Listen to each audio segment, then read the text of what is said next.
Welcome back. Please use the hashtag Monday Special KE to weigh in on the discussion, or text us on 22422 and leave your name and location. And we're following up really from last week's discussion, where alcohol abuse, at this time among the youth, ranks as one of the top problems confronting Kenya today. In Kenya, alcohol is legal, readily available, and the most widely used recreational substance among the youth. It's high among them and cuts across class and localities, income and taste. It's customized to fit the target consumer. So in other words, our youth appear to be in dire need of help, comprehensive assistance that will pull them from ruin and utter loss. Legislative attempts to control drinking haven't helped as much, and more implementation of these laws remain wanting, to say the least. And so that's what we're going to focus on tonight, given that we're right in the holiday season, one might say, where people are beginning to enjoy their drink more than they usually should. And so tonight we're talking to two people who were drinking in their 20s. They're already on their road to recovery and have been sober, and they'll share a little bit about their story and hopefully talk to some young people out there tonight. So let me start by introducing them. We have Stella Chalagat, who is a counselor. I think she tells me she just recently graduated as a counselor. And then we have Edmund Koech, who is a businessman. And so we'll just hear a little bit about their stories. Let's start with you, Edmund, and tell us a little bit about your own story and your own history, so to speak, with alcohol. How old were you when you first started drinking? I started drinking immediately after I finished high school. And my parents, I was blessed with God-fearing parents. I actually come from a bishop's family. And they had good plans for me, so they arranged and I went to the United States. And that's where I got my freedom. I knew they were nowhere. They could not know what I was doing. But the funny thing is, I was in a university where I was trying to study the Bible, to do theology. And the main reason why I was doing that is because I never got the opportunity to be Edmund. So you were doing the theology studies more for your parents than for you? Yes. All right. Was there something else you would have rather been studying at that point? To speak the truth, all along I really wanted to be a soldier. Ah, okay. So along the way, before I cleared high school, I remember telling my dad I would like to join the forces. But he told me it's not possible. But at that time, I think he really had good plans for me. All right. So you went and studied theology. Then what happened? Actually, I didn't get to graduate because I got so much into alcoholism. And I had that thing in my heart that they want me to do this.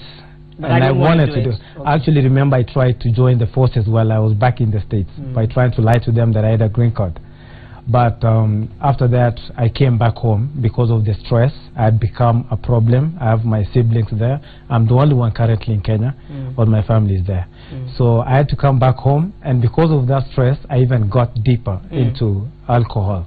So when you were in the U.S., you were in your 20s when you started getting into alcohol? Yes, I went immediately after high school. So I was actually 20. Okay. When I went there when I was almost turning 20. Okay. And I came back in 2004, and I drank all my 20. I'm right now in my early 30s, but in my between 20 to 30, I cannot explain those years because I wasted in alcoholism. Yeah, and I think the reason why I got into alcohol, despite the fact that I come from a Christian family, is because I never shared my inspirations with my family. I never told them the desires of my heart. I just assumed they should know. After all, they gave birth to me. But so it was a cry for help. Yeah. It was a cry for help. Yes. Do you remember some of the darker moments during those 10 years? Some of the pitfalls when you were consumed by alcohol? Let me start by the recent. Some few years back, I was able to be blessed with a beautiful wife, and we have a daughter now. She's almost turning 7. But that family went to the rocks because I was not there. I could not provide for my family, and I didn't take anything seriously. So eventually, I lost my marriage. But since then, God has blessed me. I'm happily married again, and we are doing great. Another incident is there's a time when I was back in the States. I was going to pick my sister, if I can remember well, and I was already drunk. I had not gotten enough sleep. So I ended up sleeping on the road, and it was a 6-lane road. And I really have God to thank because even for me to be here, it's because of God's grace. Because I had a terrible accident, and I came out of the car without even a scratch. Wow. So it kept me in thinking, why did God spare my life? And I have a lot of reasons now to thank God for. Okay. And you've been sober how long? I've been sober 1 year, going to 1.5 years. All right. We'll come to that later, because another focal point we'll be looking at is what happens with young people at that point that gets them in. Stella, what about for you? Are there any similarities to your story with Edmund, or was it a different path altogether? Yeah, there's some similarities in that. Okay. My terminal moment was when I experienced some mental problem, and then I was to be taken to. I found myself in Chiromo after being unconscious for like 3 weeks back. Okay. So let's start from the beginning, Stella. Tell us a little bit about when you first started drinking. Okay. How old were you? When I started drinking, I was 21 years old. Okay. After finishing high school, but the whole thing came up because I think from the Form 1 I was totally confused. I didn't know identity confusion. I didn't know who I am, what I expected in life. And then down when I was in Form 3, I started being rebellious out of peer pressure. I started being arrogant. So I was vulnerable. So I had to give in. Yeah. Okay. And then it just got gradually worse. Did you make it to university? Yeah, I did went to not university actually, but I went to Rift Valley Institute of Technical. And continued your drinking. Yeah, I continued. Actually, what I took, another thing which contributed to that was, actually, I didn't want to do IT in the first place. So my dad suggested to me, and then so I just gave in because I knew with that I had my freedom. So when I went to the college, I drank on a daily basis. Wow. And that was how my addiction rate went up. Okay. Yeah. And then at what point did people around you start saying you have a problem? Okay, let's say I drank for a span of 11 years. 2003 up to 2014 was when I went to the rehab. So I think it was 2010 whereby I completely disassociated from my family. I couldn't communicate. I had problems. I couldn't maintain jobs. Yeah. And then you just mentioned Chiromo. Tell us a little bit about that story. What happened?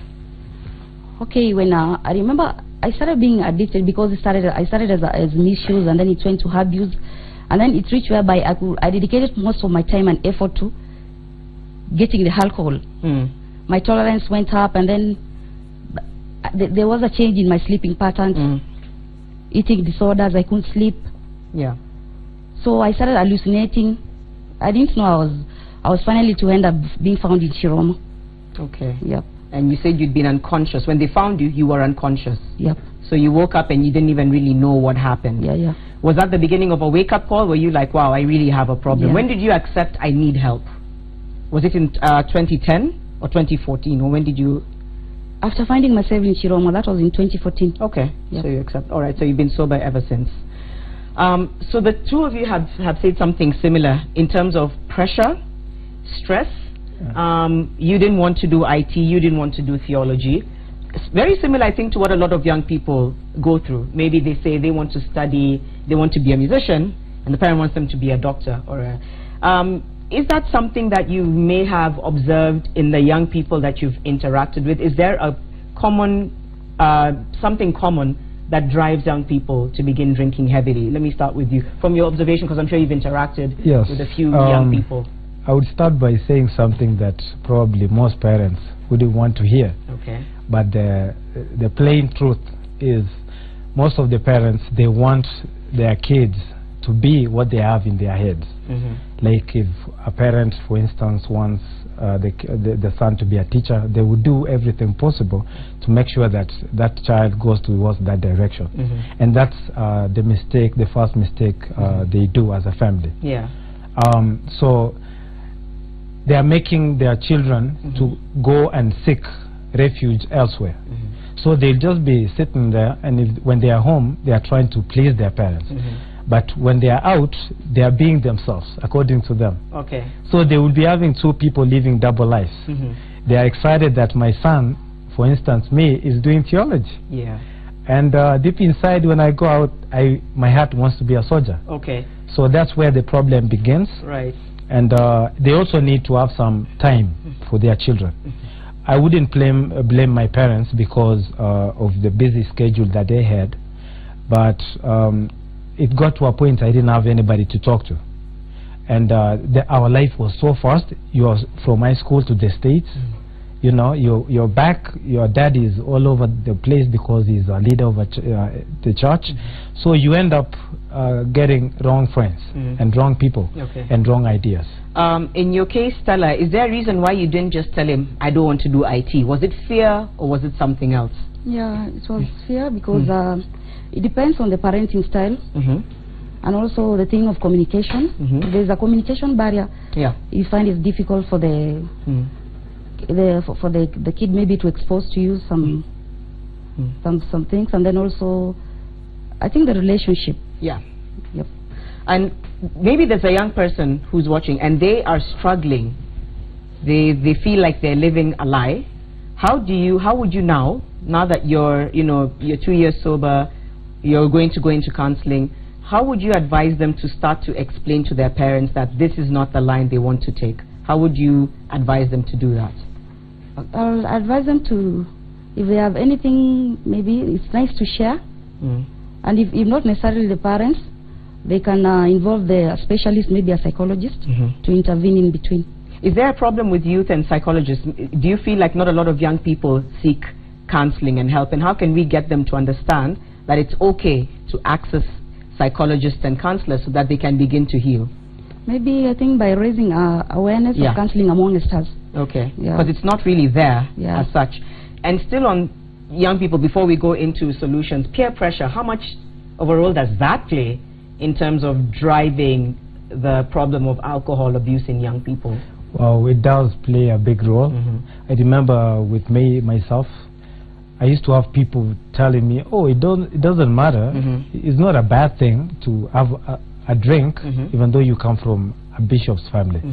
And I used to I never yielded to that, but eventually they won, and I was able to join them, especially when I was towards the end of my high school. And I was in a school here in Nairobi, in Ongatorongai, and I ended up playing rugby and basketball. So at basketball you need some focus. I could not use any drugs. But because I was playing rugby, and as you can see my body, I'm not that. So I would, when some of them were smoking bang, I was drinking a quarter bottle of liquor so that I can be able to perform. And with time, I was excited. If I can drink and I can perform, then what's the problem? But I didn't know that I was getting into addiction. So peer pressure, it's there, especially in schools, because I don't know, for some reason, most of the students tend to like those people who are bad boys. Like sometimes we hear girls like bad boys, stuff like that. So they like and they get a lot of attention. So those people normally don't get attention, maybe in their grades, their poor grades, in their games. They end up using drugs so that they'd be known at the school. That's Mr. So-and-so because, How do you think, like I've said earlier, it's a culture among young people. Legislation has come, it hasn't really helped.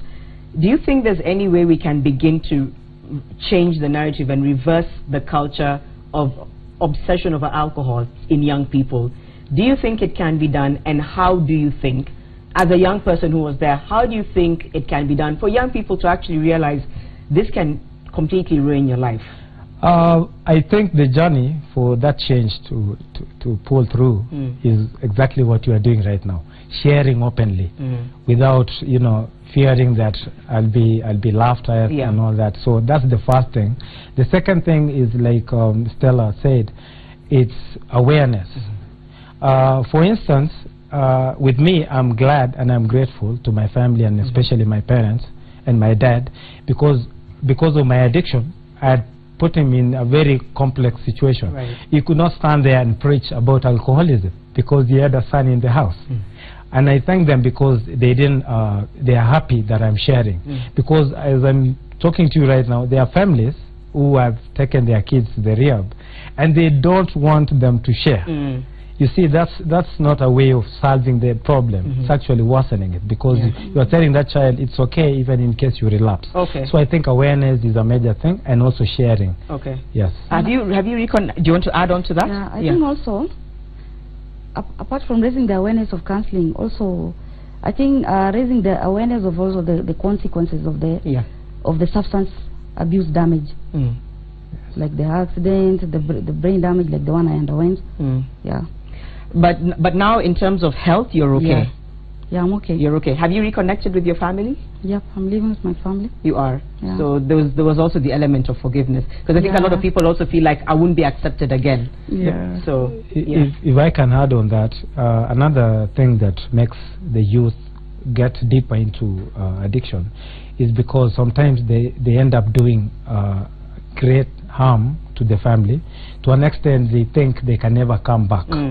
But I'm sitting here, and I'm glad to share with them that there is hope. For instance, as I'm talking right now, my parents are outside the country. They left me with all the responsibilities of the businesses, everything. That is something that could not have happened 2 years ago. It's a miracle. So if there is a youth out there and they think they have gone too far away from their family, and they think they can never come back, there is hope. They can always be forgiven. There's also, God can always give them a chance, and they can become great people. Because you see, alcohol, funny enough, it picks the important people in the community. If you do the research, you'll find that so-and-so IT expert, so-and-so a teacher. So it's just a disease. We have to accept that it's a disease, and it can be dealt with just like any other disease. All right, thank you so much for that, Edmund. And for you, as you wind up, Stella, and give your parting shot, it's also the holiday season, like I mentioned earlier. A lot of parents are very scared and afraid. Your words of advice for young people thinking of going completely crazy with alcohol this holiday season, what would you want to say to them? I'll just like to tell them that they should bear in mind the consequences. Yep. Yeah. And what else would you want to say to just generally young people in Kenya when it comes to alcohol abuse, other than the consequences? What else what's the one thing that you really want them to keep in mind? The consequences. You look like you're really thinking through, reflecting. It must have been a tough journey, I think, for both of you. Yeah, and it's nice. It's like you're reflecting. I would like to tell them it's nice to share. Okay, that's important. Yeah, because behind the substance abuse, there's a lot of things behind it, and solve issues. Okay. So it's nice to share. All right. Yeah. Thank you for that. Thank you, Stella. Thank you for being so open, and congratulations on your sobriety. We wish you all the best. And thank you as well, Edmund, for coming here and just speaking very honestly and openly. And I really hope someone out there has been helped. Keep talking to us. The hashtag is Monday Special KE on Twitter. Text on 22422. We'll be right back after this break.